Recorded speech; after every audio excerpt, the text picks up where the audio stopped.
Hello guys, welcome to the bad teacher. और आज हम पढ़ने वाले हैं DSSB की हिंदी की वीडियो नंबर 2। इसमें हम बात करेंगे वाक्यों की। वाक्य क्या होते हैं, वाक्य के कितने प्रकार होते हैं और वाक्यांश क्या होते हैं, वाक्यांश या पदबंध क्या होता है, उसकी हम बात करेंगे। तो चलिए बिना देरी करते हुए स्टार्ट करते हैं अपनी आज की ये वीडियो। क्वेश्चन से स्टार्टिंग करते हैं। आज पहला हमारा क्वेश्चन आपके सामने आ गया स्क्रीन के सामने। क्वेश्चन पढ़िए और स्टार्ट करते हैं। शब्दों के सार्थक व्यवस्थित रूप को क्या कहते हैं? ऑप्शन है शब्द। शब्दों का व्यवस्थित समूह है तो शब्द तो कह नहीं सकते, ध्वनि भी नहीं कह सकते, अक्षर भी नहीं कह सकते। इसे हम क्या कहेंगे? वाक्य। शब्दों का जब सार्थक समूह मिलकर बन जाता है तो उसे हम वाक्य कहते हैं। ठीक है, यानी कि जिसका कुछ अर्थ निकलना चाहिए। जैसे कि गाय दूध देती है। गाय क्या है? एक शब्द है। दूध क्या है? एक शब्द है। देती है, ये सब क्या है? शब्द है। इन शब्दों को हमने मिला दिया तो गाय दूध देती है एक वाक्य बन चुका है, एक सार्थक व्यवस्थित रूप है। ठीक है, अगर आप इस सार्थक व्यवस्थित रूप नहीं बनाएंगे, देती, गाय, दूध, इस तरीके से आप बनाएंगे तो वो एक व्यवस्थित रूप नहीं रहेगा, तो वो जो है एक वाक्य भी नहीं रहेगा। ठीक है, चलते हैं अगले क्वेश्चन पे। अगला क्वेश्चन हमारा कह रहा है कि मनुष्य के विचारों को पूर्णतया स्पष्ट करने वाले पद समूह को क्या कहते हैं? देखो, पद यानी पद भी शब्द ही होता है। शब्द समूह को या पद समूह को हम वाक्य ही कहते हैं। इसका आंसर भी आपका वाक्य ही रहेगा। दो क्वेश्चन हो गए, इस तरीके से आ सकते हैं। तीसरा क्वेश्चन, वर्णों के व्यवस्थित समूह को क्या कहते हैं? वर्ण आप जानते हैं क्या होते हैं? वर्ण आ ई, ई, उ, का, खा, गा, घा, ये सब क्या है? हमारे वर्ण है। अगर इनका हम व्यवस्थित एक समूह बना दें तो हमारा बन जाता है शब्द। जैसे गाय, गे, आ और यह से मिलकर बना हुआ है। गाय से हमें एक अर्थ भी मिलता है तो उसे हम क्या कहते हैं? शब्द। उसे एक अर्थ देना जरूरी होता है। वर्ण के व्यवस्थित समूह को शब्द कहते हैं और शब्दों के व्यवस्थित समूह को वाक्य कहते हैं। तो ये लाइन आपके लिए काफ़ी इंपॉर्टेंट हो जाती है, क्या चीज़ शब्द है और क्या चीज़ वाक्य है। वर्ण मिलके शब्द बनाते हैं और शब्द मिलके वाक्य बनाते हैं, बशर्ते कि जो समूह है वो व्यवस्थित होना चाहिए और उसका कुछ मीनिंग होना चाहिए। थोड़ा सा और इसे डीप में चलते हैं। ये मैं आपको बता चुका हूँ, पदों का या शब्दों का जो भी सार्थक समूह होगा उसे हम वाक्य कहेंगे। ठीक है, जिससे कि एक काम और होना चाहिए, वक्ता के कथन का अभिष्ट आशय अर्थपूर्ण रूप से स्पष्ट होता है, यानी कि कुछ उसका अर्थ होना चाहिए। पहली बात ये तो हो गए वाक्य। आपके शब्द समझ में आ गया है क्या हो गया, क्या होता है, आपके वाक्य समझ में आ गया है क्या होता है। अब हम बात करेंगे वाक्यांश की। वाक्यांश क्या होता है भैया? वाक्यांश शब्दों का ही एक समूह होता है जिसका अर्थ तो निकलता है परंतु पूरा अर्थ नहीं निकलता। जैसे दरवाजे पर, अब दरवाजे पर अर्थ तो निकल रहा है लेकिन पूरा नहीं निकल रहा है। जैसे कि दरवाजे पर कोई खड़ा है, ये तो हो गया वाक्य। अब मैंने बोला खाली दरवाजे पर, तो वो क्या हो गया? वाक्य का अंश हो गया, उसे हम कहेंगे वाक्यांश। अब वाक्य के दो अंग होते हैं, एक उद्देश्य, एक विधेय। उद्देश्य वो होता है जिसके बारे में कुछ कहा जाता है, विधेय वो होता है जो कुछ भी कहा जाता है। ठीक है, थोड़ा और उद्देश्य के बारे में समझ लो क्योंकि वाक्य में उद्देश्य पहचानने के लिए आ जाता है। तो देखो भैया, उद्देश्य क्या होता है? जो कर्ता है वो उद्देश्य है। जो भी कर्ता का विस्तारक या विशेषण होगा वो भी हमें उद्देश्य में ही रखेंगे। जैसे कुत्ता भौंकता है, तो कुत्ता क्या हो गया आपका? कुत्ता भौंकता है एग्जाम्पल है, तो कुत्ता हो गया आपका उद्देश्य, भौंकता है हो गया आपका विधेय। अब मैंने लिख दिया काला कुत्ता भौंकता है, तो काला कुत्ता हो गया उद्देश्य और भौंकता है हो गया विधेय। तो काला कुत्ता भी क्या है? उद्देश्य, क्योंकि हमें यहाँ पे ये लाइन हमने क्या पढ़ी?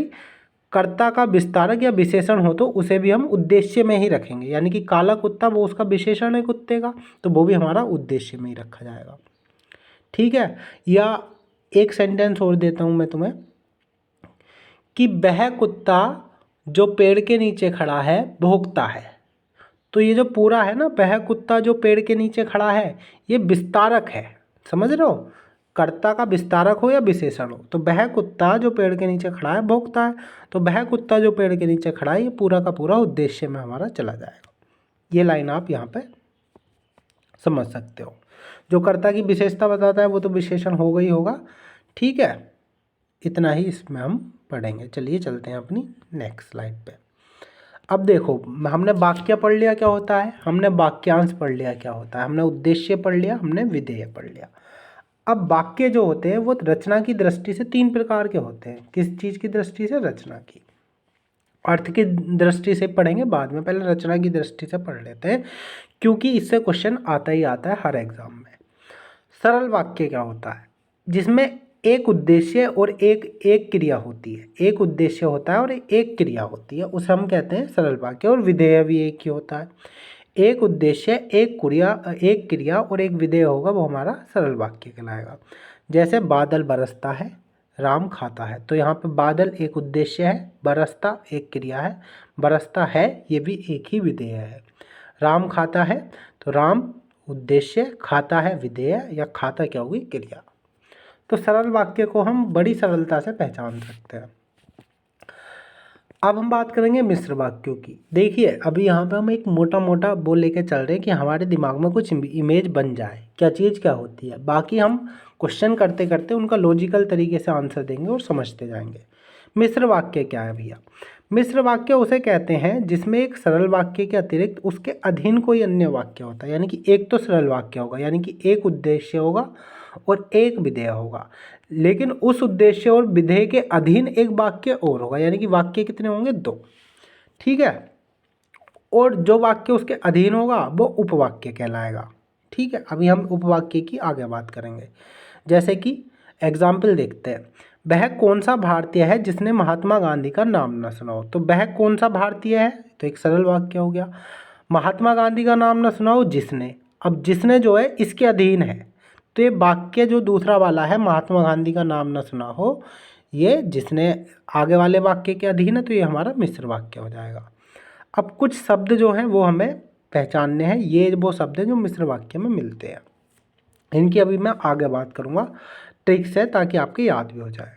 संयुक्त वाक्य क्या है? संयुक्त वाक्य वह है जिसमें सरल या मिश्र वाक्यों का मेल संयोजक अवयव द्वारा होता है। यानी कि कुछ संयोजक हमारे शब्द होते हैं या अवयव होते हैं जिनके द्वारा 2 सरल वाक्य जुड़ते हैं या 2 मिश्र वाक्य जुड़ते हैं, या एक सरल एक मिश्र वाक्य जुड़ेगा, या दोनों सरल वाक्य जुड़ेंगे। वो वाक्य पर डिपेंड करता है कौन कौन से जुड़े हुए हैं, लेकिन किसी ना किसी संयोजक द्वारा जुड़े रहते हैं। चलते हैं अपनी अगली स्लाइड पे, इससे आप समझेंगे। सरल वाक्य में अब मैंने आपको बता दिया एक उद्देश्य एक विधेय होगा। कुछ एग्जाम्पल देख लेते हैं हम मिश्र वाक्यों के। तो सबसे पहले समझो, जितनी भी मुहावरे और लोकोक्तियाँ होंगी वो मिश्र वाक्य की होंगी। जितने भी मुहावरे और लोकोक्तियाँ, जैसे कि एक होता है जैसी करनी वैसी भरनी। ठीक है, ये एक लोकोक्ति है, जैसी करनी वैसी भरनी, तो ये मिश्र वाक्य में जाएगा। ठीक है, और कैसे शब्द मिलेंगे मिश्र वाक्य में? युग्मक शब्द मिलेंगे। युग्मक यानी कि जोड़े वाले, जैसे कि जैसा और वैसा, ये आप देख सकते हो यहाँ पे। जैसा वैसा, जो सी, जिसकी उसकी, जहाँ वहाँ, जब तक, जैसी वैसी, यदि और तो। ठीक है, ये आप इनका बहुत ध्यान रखना है। यदि और तो, जब तक तब तक, जिन्हें उन्हें। तो जो भी युग्मक होंगे, जोड़े वाले होंगे, वो आपको मिश्र वाक्य में मिलेंगे। इसके अलावा और क्या मिलेगा? इतना उतना, इधर उधर, कब कितना, इतना उतना, कब कितना, जब तब, जैसा वैसा, जो कि, की जो है, की भी आपको इसी में ही मिलेगा। एक तो इस की का ध्यान रखना है। ठीक है, अब इसके साथ हम कुछ देख लेते हैं एग्जाम्पल। गांधी जी ने कहा कि सदा सत्य बोलो, हिंसा मत करो। ठीक है, तो आप इसमें देखेंगे की आ गया, तो ये मिश्र वाक्य हो गया। रवि ने कहा कि वह मुंबई जा रहा है, तो ये क्या हो गया आपका? मिश्र वाक्य। जिसकी लाठी उसकी भैंस, ये क्या है? ये एक मुहावरा है, तो ये भी क्या हो गया आपका? मिश्र वाक्य। यदि तुम भी मेहनत करोगे तो निश्चित ही सफल हो जाओगे। अब यदि और तो आ गया। कंडीशनल जो सेंटेंस होंगे वो भी आपके आएंगे मिश्र वाक्य में। जो विद्यार्थी मेहनत करता है वह सफल हो जाता है। मैंने क्या बताया था? जो किस में आएगा? वो भी इसी में आएगा। जो और वह, ये आप यहाँ पे देख सकते हो, जो और वह। या फिर इसे हम ऐसे भी लिख सकते थे वाक्य को, जो विद्यार्थी मेहनत करता है सो सफल हो जाता है, तब भी ये मिश्र वाक्य में ही जाता। महेंद्र ने कहा कि वह उदयपुर जा रहा है, तो की आ गया। जैसी करनी वैसी भरनी, लोकोक्ति हो गई। नौकर ने कहा कि जिस दुकान में गया था उसमें सामान नहीं मिला, ठीक है, तो जिस आ गया उसमें, जिसमें उसमें, ठीक है, जिस दुकान में गया था उसमें नहीं मिला, तो जिसमें उसमें जोड़ा बन गया, मिश्र वाक्य हो गया। मैं चाहता हूँ कि, अब की आ गया तो ये भी आपका मिश्र वाक्य बन गया। रवि ने कहा कि वह मुंबई जा रहा है, तो की आ गया तो ये भी मिश्र वाक्य बन गया। गांधी जी ने कहा कि सदा सत्य बोलो, हिंसा मत करो, तो ये भी क्या हो गया, मिश्र वाक्य। तो मेरे ख्याल से मिश्र वाक्य अब आप समझ चुके हो। अब हम बात करेंगे संयुक्त वाक्यों की पहचान। अब संयुक्त वाक्यों में आपको क्या क्या मिलेगा? संयुक्त वाक्यों में आपको 4 तरह के योजक मिलते हैं। एक तो संयोजक यानी कि और, एक विभाजक, दो विभाजक यानी कि या, एक विरोध दर्शक यानी कि किंतु और परंतु, एक परिणाम बोधक, परिणाम यानी कि इसलिए ऐसा हुआ। जहाँ पे परिणाम की बात होगी वहाँ पे आपका संयुक्त वाक्य माना जाएगा। और आप अगर शब्द देखना चाहते तो किंतु, परंतु, लेकिन, तथा, एवं, अथवा, और, बल्कि, ये सब शब्द आपको किस में मिलेंगे? बल्कि शब्द भी इसमें ही मिलेगा। किसमें? संयुक्त वाक्यों में। तो संयुक्त वाक्य जो होते हैं संयोजक शब्दों से जुड़े रहते हैं, परंतु हमेशा ऐसा ये शर्त नहीं है कि हमेशा ही होगा, क्योंकि बिना संयोजक शब्दों के भी संयुक्त वाक्य हो सकता है।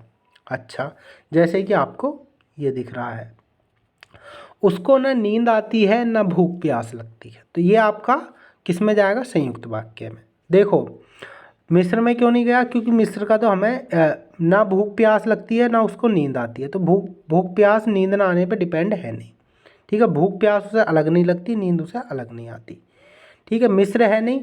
सरल में जो है एक क्रिया होती है, यहाँ पे लगती है और आती है, 2 क्रियाएं हैं, तो ये जो है सरल भी नहीं होगा, तो ये संयुक्त ही बनेगा आपका, ठीक है। कुछ एग्जाम्पल पढ़ लो।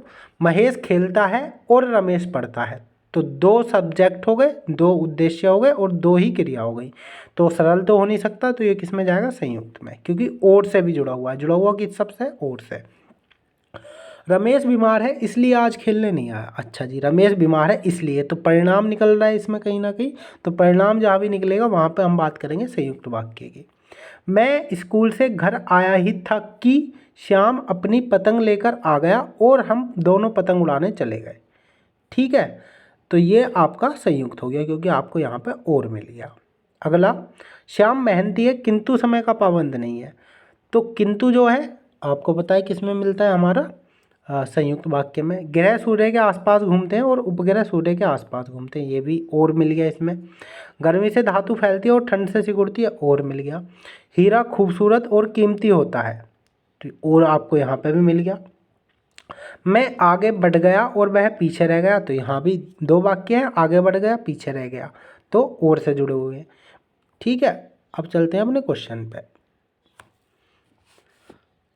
चलिए, जैसे कि वाक्य के उस भाग को जिसमें एक से अधिक पद परस्पर संबंध होकर अर्थ देते हैं किंतु पूरा अर्थ नहीं देते, उसे हम क्या कहते हैं? वाक्यांश या पदबंध। उसे हम क्या कहते हैं?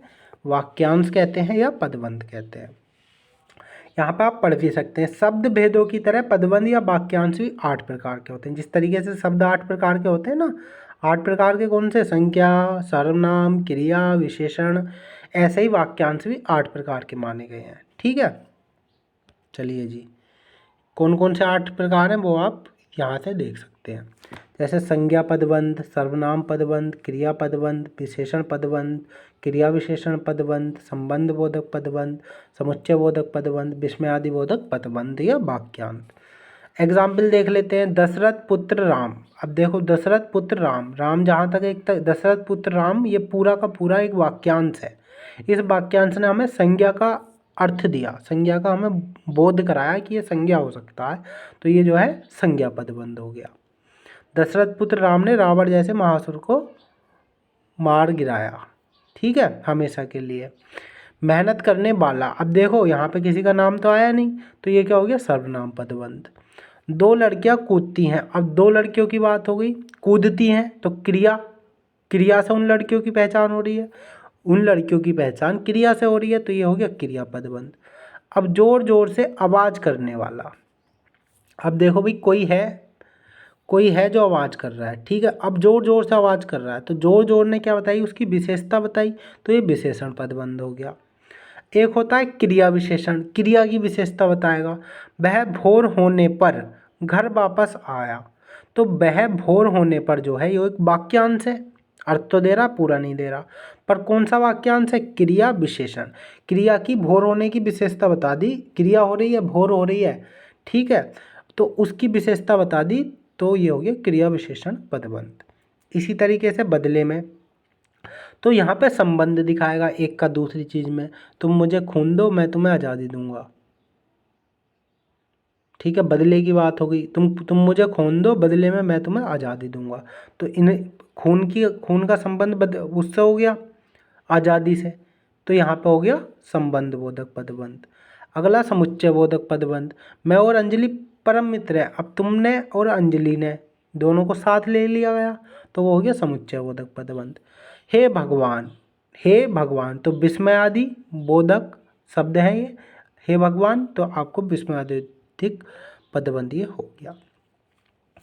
चलिए अब चलते हैं क्वेश्चन पे, करते हैं क्वेश्चन। जैसे कि हमारा क्वेश्चन ये है, वाक्य में किसको नहीं होना चाहिए? आकांक्षा, योग्यता, क्रम, अयोग्यता। तो भैया वाक्य में अयोग्यता को नहीं होना चाहिए। चलो अगले क्वेश्चन पे चलते हैं। ऐसा पद समूह जिसका अपना अर्थ हो, जो एक वाक्य का भाग हो और जिसमें उद्देश्य और विधेय हो। देखो जो वाक्यांश होता है उसमें उद्देश्य और विधेय दोनों चीज़ नहीं होती, लेकिन जो उपवाक्य होता है उसके अंदर उद्देश्य भी होता है, विधेय भी होता है, ठीक है, और वो वाक्य का एक भाग भी होता है, ठीक है, उसे हम कहते हैं उपवाक्य। जैसे मिश्र वाक्यों में क्या होता है, जो अधीन वाला जो वाक्य होता है, पहले के अधीन, वो एक उपवाक्य होता है। आगे हम क्वेश्चन से धीरे धीरे हमारे क्लियरिटी आती रहेगी। उपवाक्य कितने प्रकार के होते हैं? देखिए भैया, उपवाक्य होते हैं आपके 3 प्रकार के, ठीक है, ये क्वेश्चन आया हुआ है और आ भी सकता है। कौन कौन से, इनका बहुत जरूर ध्यान रखना है। 3 तरह के कौन कौन से? संज्ञा, विशेषण और क्रिया विशेषण। सर्वनाम उपवाक्य कुछ नहीं होता, और इसके अलावा विस्मयादिबोधक उपवाक्य कुछ नहीं होते। या तो संज्ञा उपवाक्य होगा, या विशेषण उपवाक्य होगा, या क्रिया विशेषण उपवाक्य होगा। जैसे कि इनमें से कौन सा उपवाक्य का भेद है? संज्ञा उपवाक्य एक भेद है, विशेषण उपवाक्य एक भेद है, क्रिया विशेषण उपवाक्य कोई भेद नहीं है, ये भी भेद है, सर्वनाम उपवाक्य कोई भेद नहीं है। तो ये वाला इसका आंसर हो जाएगा। चलते हैं अगले पे। ये क्या कह रहा है? जो आश्रित उपवाक्य, देखो ये बहुत अच्छे से समझना, जो आश्रित उपवाक्य संज्ञा की तरह प्रयुक्त होता है। किसकी तरह प्रयुक्त होता है? संज्ञा की तरह।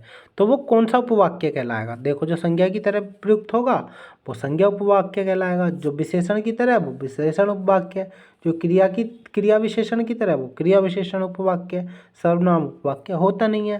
तो इनकी पहचान कैसे पड़ेगी कि भाई संज्ञा उपवाक्य कौन सा है, विशेषण उपवाक्य कौन सा है और क्रिया विशेषण? तो संज्ञा उपवाक्य की पहचान यह है कि इस उपवाक्य के पूर्व की लगा होता है। जैसे राम ने कहा कि मैं पढ़ूंगा, तो राम ने कहा कि मैं पढ़ेगा या मैं पढ़ूंगा, तो ये जो की है, मैं पढ़ूंगा के आगे लगा हुआ है, तो की मैं पढ़ूंगा ये क्या है? एक आश्रित संज्ञा उपवाक्य है। समझ रहे हो? संज्ञा का उपवाक्य है ये, क्योंकि ये की से स्टार्ट है, ठीक है। अगला, जो आश्रित उपवाक्य विशेषण की तरह प्रयुक्त होंगे वो विशेषण उपवाक्य कहलाएंगे। पहचान कैसे होगी? इन वाक्यों में क्या मिलेगा? जो, जैसा, जितना इत्यादि शब्द आते हैं, यानी कि जो से शुरू होने वाले। वह आदमी जो कल आया था, अब जो कल आया था, तो देखो इसमें एक तो जो उपवाक्य होगा उसमें आपको संज्ञा नहीं मिलेगी, वहाँ पे संज्ञा मिल रही थी मैं, ठीक है। देखो अब आप कहोगे मैं तो सर्वनाम होता है, सर्वनाम उपवाक्य तो कुछ होता ही नहीं है, 3 ही तरीके के होते हैं, तो उसे संज्ञा ही मानेंगे, तो वो संज्ञा उपवाक्य ही होता है। लेकिन यहाँ पे आपको जो है कर्ता नहीं मिल रहा, जो कल आया है, वह आदमी जो कल आया था, तो इसी आदमी की विशेषता बताने के लिए दूसरा शब्द यूज किया गया है, तो इसे हम कहेंगे विशेषण उपवाक्य। इस पूरे उपवाक्य ने वह आदमी की विशेषता बताई है, तो ये आपका विशेषण उपवाक्य हो गया। तो जनरल डेफिनेशन से भी हम आंसर निकाल देते हैं। ऐसे आश्रित उपवाक्य जो क्रिया विशेषण की तरह प्रयुक्त होते हैं उन्हें क्रिया विशेषण उपवाक्य कहलाते हैं। अब इनका आप पहचान कैसे करोगे? इन वाक्यों में अधिकतर जब, जहाँ, जिधर, ज्यों, यद्यपि इत्यादि शब्द होते हैं। इसके द्वारा समय, या तो समय की बात होगी, या स्थान की बात होगी, या कारण, या उद्देश्य, या फल जो रिजल्ट मिलेगा, ठीक है, या समान मात्रा इत्यादि का बोध होता है। जैसे पानी जब बरसता है तब मेंढक बोलते हैं, ठीक है। अब देखो, जब पानी बरसता है तो जब का पहले वाले का संबंध दूसरे वाले से हो गया। जब पानी बरसता है तब मेंढक बोलते हैं। तो कहीं ना कहीं पानी बरसने की विशेषता, इस क्रिया की विशेषता, आगे वाली क्रिया की विशेषता जो है पीछे वाले मेंढक ने बता दी, या फिर ये कह लो कि मेंढक तब बोलेंगे जब पानी बरसेगा। तो इस मेंढक के बोलने की विशेषता इसने बता दी, तो इसे हम कहेंगे क्रिया विशेषण उपवाक्य, ठीक है। बाकी आपको क्वेश्चनों से समझ में आता रहेगा, ठीक है। मेन बात होती है प्रैक्टिस की। मैं जानता था कि सुमन अवश्य आएगी। अब मैंने आपको बताया कि जहाँ भी होगा वहाँ पर आपका संज्ञा उपवाक्य हो जाएगा, ठीक है। 1 सेकंड में आंसर आपको मिल जाएगा। अगला देखो, जो फल, नो नहीं, जो फल तुम लाए थे वह बहुत मीठे थे। मैंने आपको बताया जो किस में मिलेगा, विशेषण उपवाक्य में। तो आपका ये क्या हो गया, विशेषण उपवाक्य। जो फल तुम लाए थे वह बहुत मीठे थे, तो तुम्हारे फलों की विशेषता बताई, वह बहुत मीठे थे, ठीक है। जो फल तुम लाए थे, तो यहाँ पे क्या हो गया, विशेषण उपवाक्य। तो जो मैंने आपको बताया था किस में मिलेगा, विशेषण वाले में। आगे चलते हैं। ये क्या कह रहा है भैया, जब सूरज उगता है तब अंधेरा दूर हो जाता है। तो मैंने आपको क्या बताया, जब तब। इस तरीके के जोड़े वाले किस में मिलेंगे, क्रिया विशेषण उपवाक्य में। किस में मिलेंगे, क्रिया विशेषण उपवाक्य में। अगर आपसे उपवाक्य का नाम पूछता है कि कौन सा उपवाक्य है, तब क्वेश्चन इस तरह के कम ही पूछे जाते हैं, लेकिन अगर पूछ लिए गए तो आप उनका आंसर दे सकते हैं।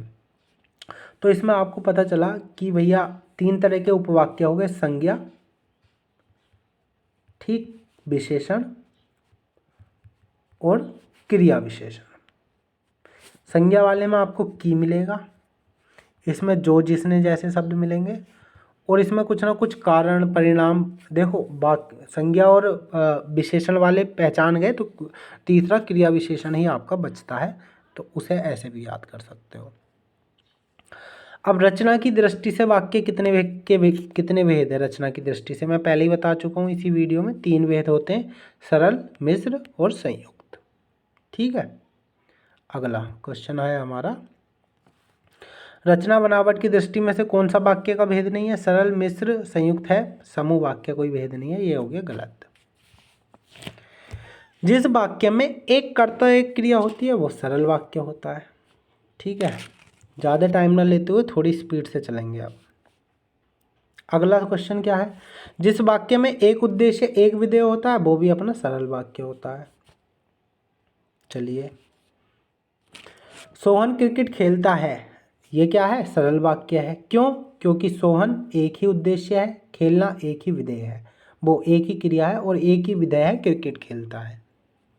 चलिए, निम्नलिखित में से किस वाक्य में सरल वाक्य है। देखो, सबसे पहले सरल वाक्य में एक क्रिया होगी, यहाँ पे खाना और आना 2 क्रिया हो गई। और किस में आता है, और आपका आता है संयुक्त वाक्य में, पहले ही बता चुका हूँ। वैसे भी गया और खाया 2 क्रियाएं। राम ने कहा कि बाहर धूप है, अब की किस में आता है ये मैं आपको बता चुका हूँ, ये भी आपका मिश्र वाक्य में ही आता है की। नौकर ने समय पर काम पूरा कर लिया। अब देखो, नौकर ने समय पर काम पूरा कर लिया, यहाँ पर आपको बीच में कोई ऐसा शब्द नहीं मिल रहा जो वाक्य को मिश्र बना दे या फिर संयुक्त बना दे, तो ये आपका हो गया बिल्कुल सरल वाक्य। नौकर और काम मतलब पूरा करना एक ही क्रिया है, एक ही क्रिया है और एक ही उद्देश्य है, एक ही विधेय है, तो आपका सरल वाक्य हो चुका है। चलिए चलते हैं अगले पे। जिस वाक्य में एक से अधिक उपवाक्य जुड़े हों, ठीक है, एक से अधिक उपवाक्य हों परंतु उनमें एक प्रधान उपवाक्य हो तथा दूसरा आश्रित, तो देखो जिसमें आश्रित होता है वो क्या कहलाता है, हमारा मिश्र वाक्य, ठीक है। अब उपवाक्य उसमें एक भी हो सकता है, एक से अधिक भी हो सकते हैं, जरूरी नहीं है एक ही उपवाक्य हो, समझ रहे हो, 2 भी हो सकते हैं, लेकिन आश्रित होनी चाहिए पहले वाले पे। निम्नलिखित में से किस वाक्य में मिश्र वाक्य नहीं है, ठीक है भैया, मिश्र वाक्य बताना है आपको किस में नहीं है। बादल घिरे परंतु किंतु बरसे नहीं, गिरे नहीं है, बादल गिरे, किंतु बरसे नहीं, गिरे नहीं, घिरे होगा। किंतु बरसे नहीं, जैसे ही वर्षा हुई मोर नाचने लगे, जैसे ही रात हुई आकाश में तारे टिमटिमाने लगी। गांधी ने कहा कि अहिंसा सबसे बड़ा धर्म है। देखो कि आपका मिश्र वाक्य में आता है, मैं पहले ही बता चुका हूँ। रात हुई तारे टिमटिमाने लगे, तो तारों का टिमटिमाना रात के अधीन है, रात होगी तभी टिमटिमाएंगे। और जैसे भी आपको यहाँ पे मिल रहा है, जैसे ही वर्षा शुरू हुई मोर नाचने लगे, तो मोर का नाचना इसके अधीन है, तो ये तीनों तो मिश्र हो गए। बादल घिरे किंतु बरसे नहीं, तो ये आपका मिश्र नहीं है। किंतु किस में मिलता है हमें? संयुक्त वाक्य में। तो ये वाक्य होगा आपका संयुक्त, मिश्र नहीं होगा। तो इसका आंसर हो गया ए। निम्नलिखित किस वाक्य में सरल वाक्य नहीं है? अब इसमें सरल वाक्य नहीं है, वो हमें बताना है। उसे रिपोर्ट लिखवाने थाने जाना है। ठीक है भैया, उसे जाना है, एक ही उद्देश्य है और एक ही क्रिया है। मैं पूजा करने मंदिर गया। ठीक है, एक ही उद्देश्य है, एक ही। क्रिकेट जीतते ही कप्तान खुश हो गया, इसमें भी एक है। कप्तान ने क्रिकेट जीता इसलिए खुश हो गया, तो ये आपका कौन सा वाक्य है भैया? इसमें परिणाम मिला है, रिजल्ट मिला है। रिजल्ट किस में मिलता है? संयुक्त वाक्य में। वैसे भी मैंने बताया था इसलिए संयुक्त में मिलता है। तो ये सरल नहीं है, ये संयुक्त है, बाकी तीनों सरल है। बस ऐसे ही हम चाहते जाएंगे। जिस वाक्य में साधारण अथवा मिश्र वाक्यों का मेल संयोजक अवयव द्वारा होता है। ठीक है, संयोजक अवयव किस में होते हैं? संयुक्त वाक्य में। सीधे संयुक्त लगाओ और आगे बढ़ो। वर्ड क्या क्या मिलते हैं? इसलिए, और, किंतु, परंतु, लेकिन, तथा, एवं, अथवा, या, बा, ऐसे योजक इसमें मिलते हैं पहचान करने के लिए। और ज़रूरी नहीं है योजक मिले, मैंने आपको एक एग्जाम्पल दिखा भी दिया था। तो निम्नलिखित वाक्य में से किस वाक्य में संयुक्त वाक्य नहीं है? ठीक है, बताना है, संयुक्त नहीं है। उसने खाना खाया और सो गया, दो क्रिया हो रही हैं, और से जुड़ा हुआ है, संयुक्त है।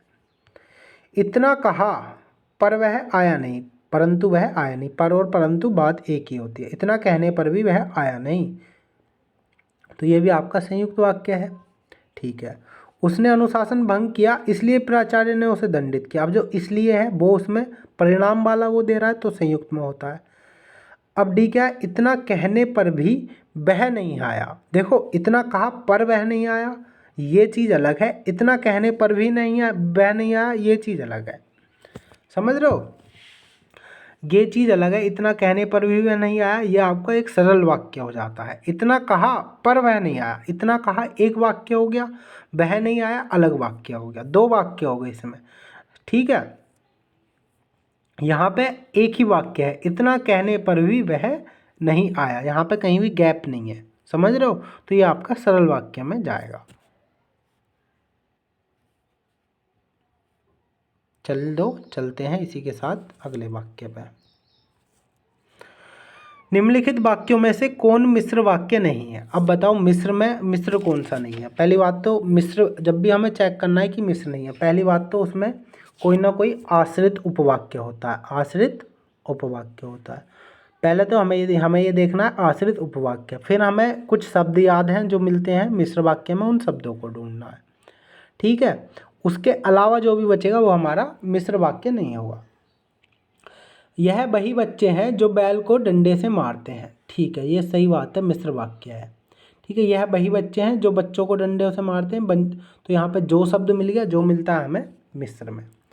जो गरीबों की सहायता करते हैं वे धर्मात्मा होते हैं, दो वाक्य हो गए, जो से रिलेटेड हो गए, एक दूसरे के अधीन हो गए, तो मिश्र वाक्य। वह मुझसे कहा कि मेरे घर आओ, कि किस में मिलता है? मिश्र वाक्य में। गरीबों की सहायता करने वाले धर्मात्मा होते हैं। अब देखो, कहीं भी सेंटेंस में जो है पोष नहीं है, तो ये बिल्कुल सरल है, ये संयुक्त भी नहीं है, ये क्या है? सरल वाक्य है। गरीबों की सहायता करने वाले धर्मात्मा होते हैं। तो उतना मुश्किल है नहीं पहचानना जितना हम सोचते हैं। ये देखो, निम्नलिखित किस वाक्य में सरल वाक्य नहीं है? अच्छा, सरल नहीं है। वह छोटा लड़का है, सरल है, दिख रहा है। इसी बच्चे को बैल ने सींग मारा था। इसी बच्चे को बैल ने सींग मारा था, कहीं कोई पोज नहीं आया, कहीं हमें दो वाक्य नहीं दिखाई दिए, एक ही वाक्य दिखाई दिया। वह जो टोपी वाला है, टोपी वाला बाबू है, कहीं जा रहा है। अब देखो, वह जो आ गया, जो किस में आता है? हमारा मिश्र वाक्य में, तो ये हो गया हमारा मिश्र वाक्य। सरल वाक्य नहीं है, कौन सा? सी वाला। टोपी वाला बाबू कहीं जा रहा है, ये तो सरल ही है, तो इसमें ये वाला थोड़ा सा मिसप्रिंट है, वो आप समझ सकते हो।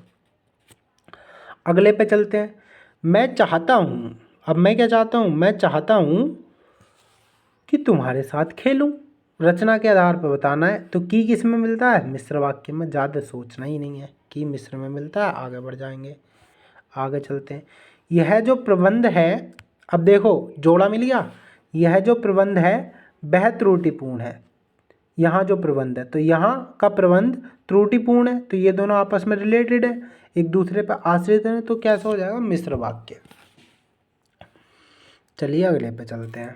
अगला ये क्या कह रहा है? 30वां, जब डाक गाड़ी आएगी तब सवारी गाड़ी छूटेगी। तो जब तब किस में मिलते हैं? मिश्र वाक्य में। तो ये हो गया आपका मिश्र वाक्य। अब इस वीडियो को यहीं ख़त्म करते हैं। 30 क्वेश्चन हमारे हो चुके हैं, ठीक है। बेसिक नॉलेज आपको सभी मिल चुकी है कि उपवाक्य क्या होते हैं, उपवाक्यों के क्या क्या भेद हैं। उपवाक्यों के 3 भेद हैं: संज्ञा उपवाक्य, विशेषण उपवाक्य और क्रिया विशेषण उपवाक्य। 3 तरीके के उपवाक्य हो गए आपके। 8 तरह के आपके वाक्यांश हो गए, यानी कि पदबंध हो गए 8 तरीके के, वो मैंने आपको बता दिए। वाक्य हो गए आपके 3 तरीके के, वो मैंने आपको बता दिया, उनकी पहचान बना दी। तो ओवरऑल वीडियो कंप्लीट हो चुकी है। इसके कुछ प्रैक्टिस क्वेश्चन है लगभग 30, वो अगली वीडियो में आएंगे।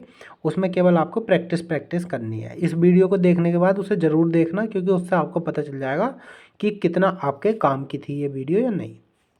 तब तक के लिए टाटा बाय बाय, मिलते हैं नेक्स्ट वीडियो में।